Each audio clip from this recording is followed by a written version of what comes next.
নমস্কার বন্ধুরা, আজকে আমি আলোচনা করব একটা গুরুত্বপূর্ণ ভিডিও নিয়ে, যেটা শুনলে আপনারা অনেক উপকার পাবেন। তাই চলুন বেশি দেরি না করে আজকের সেই গুরুত্বপূর্ণ ভিডিওটি দেখে নেওয়া যাক। তো বন্ধুরা, প্রথমেই বলি, আপনি যদি আমার এই ভিডিও প্রথমবার দেখছেন তাহলে সাবস্ক্রাইব বাটনে ক্লিক করে পাশের বেল আইকনটি টাচ করে অল করে দিন। তাহলে যখনই আমি নতুন ভিডিও আপলোড করব আপনার মোবাইলে নোটিফিকেশনের মাধ্যমে সবার আগে পৌঁছে যাবে। এবং ফেসবুক থেকে দেখলে অবশ্যই ফলো করবেন। আজকের টিপসটি হচ্ছে জন্ডিস রোগীদের খাবার নিয়ে। বন্ধুরা, জন্ডিস রোগীরা অনেকেই নানারকম খাবার খায়, কিন্তু নিয়ম মেনে খায় না। জন্ডিস রোগীরা কি খাবার খাবেন আর কি খাবার খাবেন না তো নিয়ে আমি আজকে আপনাদের কাছে আলোচনা করব। ভিডিওটি স্কিপ না করে শেষ পর্যন্ত দেখবেন। জন্ডিসের জন্য ডায়েট, কি খাবার খাওয়া উচিত এবং খাবারগুলি এড়ানো উচিত। জন্ডিসের সময় কি খাবার খেতে হবে। একটি সুপরিকল্পিত জন্ডিস রোগের ডায়েট লিভার পুনরুদ্ধারে সহায়তা করতে পারে এবং লক্ষণগুলি উপশম করতে পারে। প্রাথমিক ফোকাস সহজে হজমযোগ্য, পুষ্টিকর ঘন এবং কম চর্বিযুক্ত খাবার খাওয়ার দিকে হওয়া উচিত। জন্ডিস রোগীর ডায়েটে অন্তর্ভুক্ত করার জন্য এখানে কিছু প্রয়োজনীয় খাবার রয়েছে। জন্ডিসে খাওয়ার জন্য তাজা ফল এবং শাকসবজি। তাজা ফল এবং শাকসবজিতে প্রচুর পরিমাণে ভিটামিন, খনিজ পদার্থ, ফাইটোনিউট্রিয়েন্টস এবং অ্যান্টিঅক্সিডেন্ট রয়েছে, যা লিভারের কার্যকারিতাকে সমর্থন করে বরং সামগ্রিক স্বাস্থ্যের উন্নতি করে। এগুলিতে প্রচুর পরিমাণে ফাইবার রয়েছে, যা হজমশক্তি বাড়ায় এবং কোষ্ঠকাঠিন্য প্রতিরোধ করে। আপেল, কমলা, পেঁপে, পালং শাক, গাজর এবং বিট বিশেষ করে জন্ডিসে আক্রান্ত ব্যক্তিদের জন্য উপকারী।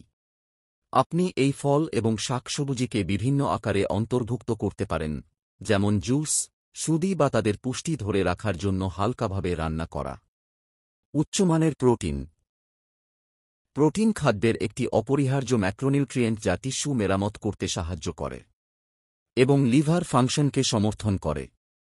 যাই হোক, জন্ডিসের সময় চর্বি কম এমন চর্বিহীন প্রোটিন বেছে নেওয়া প্রয়োজন। ভালো বিকল্পের মধ্যে রয়েছে চামড়াবিহীন মুরগি, মাছ, টফু এবং লেবু। আপনি এই প্রোটিন উৎসগুলি আপনার খাদ্য পরিকল্পনা বা জন্ডিস ডায়েট চার্টে যুক্ত করতে পারেন। গোটা শস্য। গোটা শস্য যেমন বাদামি চাল, কুইনোয়া এবং ওটস ভিটামিন, ফাইবার এবং খনিজগুলির চমৎকার উৎস। তারা শক্তির একটি ধ্রুবক মুক্তি প্রদান করে এবং রক্তে শর্করার মাত্রা নিয়ন্ত্রণে সহায়তা করে। খাদ্যতালিকায় গোটা শস্য অন্তর্ভুক্ত করা শুধুমাত্র হজমের উন্নতিতে সাহায্য করে না, বরং সামগ্রিক সুস্থতার জন্য প্রয়োজনীয় পুষ্টি সরবরাহ করে। পরিশ্রুত বা প্রক্রিয়াজাত সংস্করণ এড়িয়ে এই শস্যগুলিকে সম্পূর্ণরূপে খাওয়ার পরামর্শ দেওয়া হয়। জন্ডিসের সময় কোন খাবার এড়িয়ে চলতে হবে। যদিও নির্দিষ্ট কিছু খাবার জন্ডিসের সময় লিভারের স্বাস্থ্যকে সমর্থন করতে পারে, এমন খাবারগুলি এড়িয়ে যাওয়া যা লিভারকে বোঝায় বা লক্ষণগুলিকে বাড়িয়ে তুলতে পারে। এড়ানোর জন্য এখানে কিছু খাবার রয়েছে। চর্বিযুক্ত এবং ভাজা খাবার। চর্বিযুক্ত এবং ভাজা খাবারে অস্বাস্থ্যকর চর্বি বেশি থাকে, যা লিভারকে চাপ দিতে পারে এবং বিলিরুবিন প্রক্রিয়া করার ক্ষমতাকে বাধা দিতে পারে। এর মধ্যে রয়েছে ফাস্ট ফুড, গভীর ভাজা স্ন্যাক্স, প্রক্রিয়াজাত মাংস এবং উচ্চ চর্বিযুক্ত দুগ্ধজাত পণ্য। জন্ডিসের সময় এই খাবারগুলি এড়িয়ে চলা এবং এর পরিবর্তে স্বাস্থ্যকর বিকল্পগুলি বেছে নেওয়া সর্বোত্তম। অ্যালকোহল এবং ক্যাফেইন। জন্ডিসের সময় অ্যালকোহল এবং ক্যাফিন কঠোরভাবে এড়িয়ে চলা উচিত, কারণ তারা লিভারকে আরও ক্ষতি করতে পারে এবং পুনরুদ্ধারের প্রক্রিয়াকে বাধাগ্রস্ত করতে পারে। অ্যালকোহল এবং ক্যাফিন উভয়ই লিভারের উপর অতিরিক্ত চাপ দেয়, যা শরীরকে ডিটক্সিফাই করার ক্ষমতাকে বাধা দেয়। হাইড্রেটেড থাকতে এবং লিভারের কার্যকারিতা সমর্থন করার জন্য ভেষজ চা, লেবু বা মধুর জল বা তাজা ফলের রস দিয়ে অ্যালকোহলযুক্ত পানীয় প্রতিস্থাপন করার পরামর্শ দেওয়া হয়। মশলাদার এবং ভারী মশলা। মশলাদার খাবার এবং ভারী মশলা পাচনতন্ত্রকে বিরক্ত করতে পারে এবং জন্ডিসের লক্ষণগুলিকে আরও খারাপ করতে পারে। মশলা, কাঁচামরিচ এবং ভারী সসের অত্যধিক ব্যবহার এড়াতে ভালো। বন্ধুরা, আজকের ছিল ভিডিওটা এই পর্যন্ত।